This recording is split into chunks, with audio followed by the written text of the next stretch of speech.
Il était une fois, dans un village caché au cœur de la forêt dense, une jeune femme nommée Amina. Amina était admirée par tous pour sa beauté éclatante, mais plus encore pour sa sagesse et son calme. Contrairement aux autres jeunes femmes de son âge, Amina ne se préoccupait pas de trouver un mari. Elle préférait passer ses journées à écouter les anciens du village, raconter des histoires, des récits de temps anciens, remplis de mystères et de leçons. Elle les partageait ensuite avec les enfants du village, leur apprenant l'importance de la tradition et du respect de la nature. Un matin, alors que le soleil perçait à peine les feuillages denses de la forêt, Amina décida de s'aventurer seule dans les bois. Elle aimait cette forêt, où chaque arbre et chaque ruisseau semblaient murmurer des secrets anciens.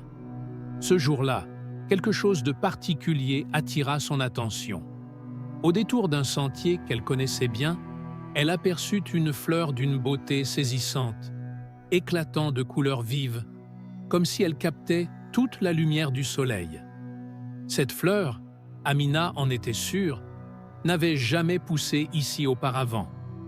Intriguée, elle s'approcha et tendit la main pour l'accueillir. À l'instant où ses doigts effleurèrent les pétales délicats, elle ressentit une étrange sensation, comme si la terre elle-même vibrait sous ses pieds. Puis, une voix douce, mais puissante, résonna dans son esprit. « Amina, tu as été choisie. La fleur que tu tiens est un lien entre notre monde et celui des esprits. En l'accueillant, tu as accepté une grande responsabilité. » Amina, tremblante, se redressa et regarda autour d'elle. La forêt était silencieuse, comme figée dans le temps. Les oiseaux avaient cessé de chanter, et même le vent semblait retenir son souffle. Avec précaution, elle rangea la fleur dans son panier et retourna au village, le cœur battant. À son retour, Amina ne parla à personne de ce qui s'était passé. Mais dès lors, elle commença à ressentir des changements en elle. Ses nuits étaient hantées par des rêves étranges, peuplés de créatures fantastiques et de paysages inconnus. Dans ses rêves, un esprit ancien lui parlait, l'appelant par son nom et lui révélant des secrets enfouis depuis des siècles. Il lui montra des visions d'un royaume magnifique, caché aux yeux des mortels, un royaume où vivaient des esprits, gardiens de la nature et protecteurs des âmes perdues. Plus les jours passaient, plus Amina devenait silencieuse et distante. Les villageois, autrefois si admiratifs, commencèrent à murmurer. Ils disaient qu'Amina avait changé, qu'elle semblait ailleurs, comme si son esprit avait été emporté par une force mystérieuse. Ses parents, inquiets, lui demandèrent de se confier, mais Amina restait muette. Elle savait qu'aucun d'entre eux ne comprendrait ce qu'elle vivait. Une nuit, alors que la lune était pleine et brillante, Amina entendit un appel. C'était une voix douce, familière, qui semblait provenir des profondeurs de la forêt. Sans réfléchir, elle se leva, enfila son châle et sortit de la maison, marchant pieds nus sur le sol frais. Elle suivit la voix qui l'attirait de plus en plus profondément dans les bois, jusqu'à ce qu'elle arrive à une clairière baignée par la lumière argentée de la lune. Au centre de la clairière se tenait une silhouette imposante, enveloppée d'une lueur dorée. Amina, bien qu'effrayée, sentit une étrange paix l'envahir. La silhouette s'avança, révélant les traits d'un homme d'une beauté saisissante, ses yeux brillants comme des étoiles. « Je suis l'esprit de la forêt », dit-il d'une voix qui semblait résonner dans les arbres eux-mêmes. « Tu as été choisi pour une mission sacrée.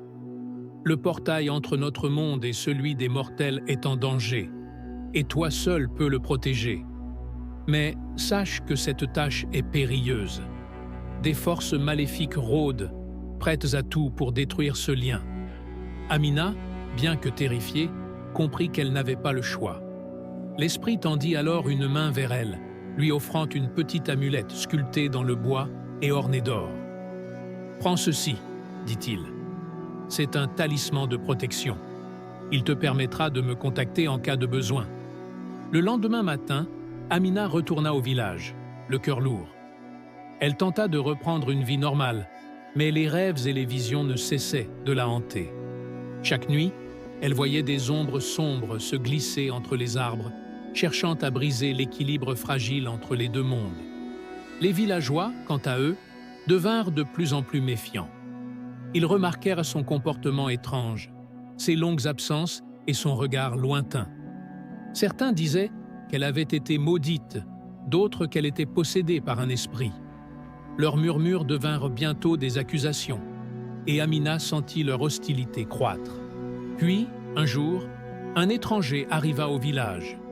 Il se présentait comme un sage, un homme de grande connaissance venu de loin pour offrir ses conseils et ses bénédictions. Les villageois, désireux de dissiper leur peur, l'accueillirent avec enthousiasme. Mais Amina, dès qu'elle posa les yeux sur lui, ressentit un frisson glacial.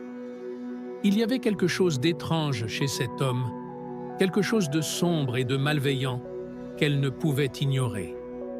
L'étranger, qui se faisait appeler Cyrus, gagna rapidement la confiance des villageois. Il leur racontait des histoires fascinantes, leur promettait des remèdes pour toutes leurs maladies et prédisait des récoltes abondantes. Mais Amina voyait à travers ces mensonges. Chaque soir, elle sentait la présence de Cyrus s'étendre comme une ombre sur le village, ternissant les cœurs et affaiblissant les esprits. Une nuit sans lune, alors que le village était plongé dans l'obscurité, Cyrus révéla sa véritable nature. Il était un sorcier, un être ancien et puissant venu pour détruire le portail et prendre le contrôle du village. Amina, sentant le danger imminent, saisit le talisman que l'esprit de la forêt lui avait donné et invoqua son aide. L'esprit apparut, entouré d'une lumière aveuglante, prêt à affronter le sorcier. Une bataille s'engagea, les éclairs de magie illuminant la nuit noire. Les arbres eux-mêmes semblaient se dresser pour protéger Amina, leurs branches formant un bouclier autour d'elle. Cyrus, bien qu'immensément puissant, fut surpris par la force de l'esprit et la détermination d'Amina. Après un combat acharné, Amina parvint à vaincre le sorcier, détruisant son pouvoir et sauvant ainsi le village.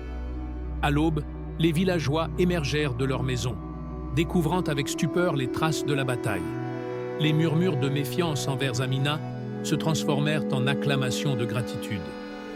Ils réalisèrent qu'ils avaient failli perdre tout ce qu'ils avaient. Et tout cela à cause de leur ignorance et de leur peur. Amina, désormais vue comme une héroïne, reçut les excuses de ceux qui l'avaient accusée, et ses parents pleurèrent de joie en comprenant la grandeur de leur fille. Mais l'histoire d'Amina ne s'arrêta pas là. Bien qu'elle eût triomphé, elle sentait encore une menace planer sur le village. Le portail, fragile lien entre les mondes, était toujours en danger. Elle savait que les forces maléfiques, bien qu'affaiblies, pourraient un jour revenir, plus puissantes et déterminées.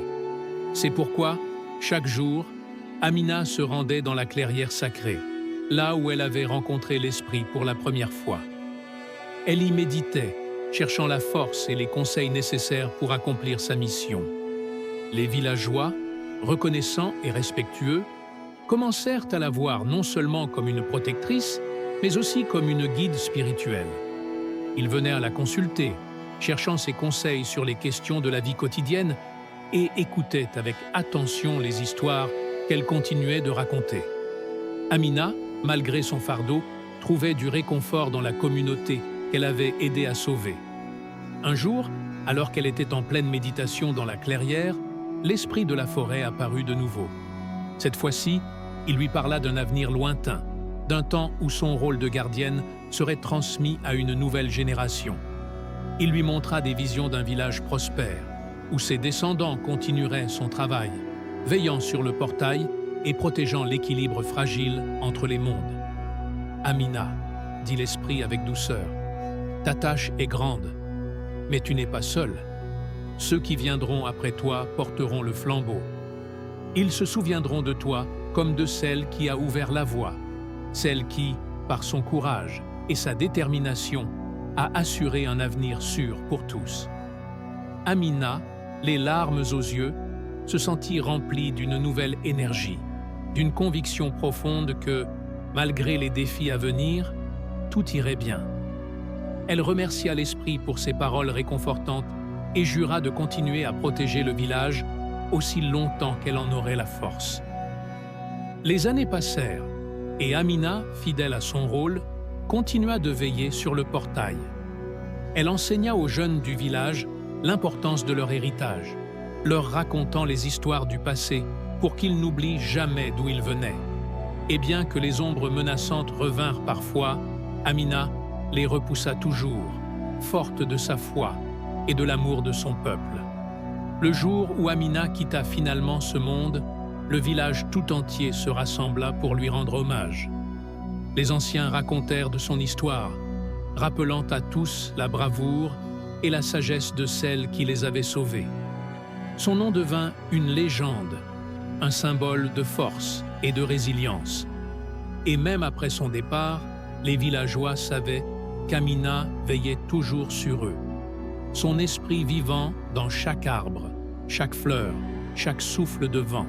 Ainsi, la mémoire d'Amina perdura à travers les générations, un rappel constant que la véritable force réside non seulement dans la puissance physique, mais dans la pureté du cœur et la détermination à protéger ceux que l'on aime.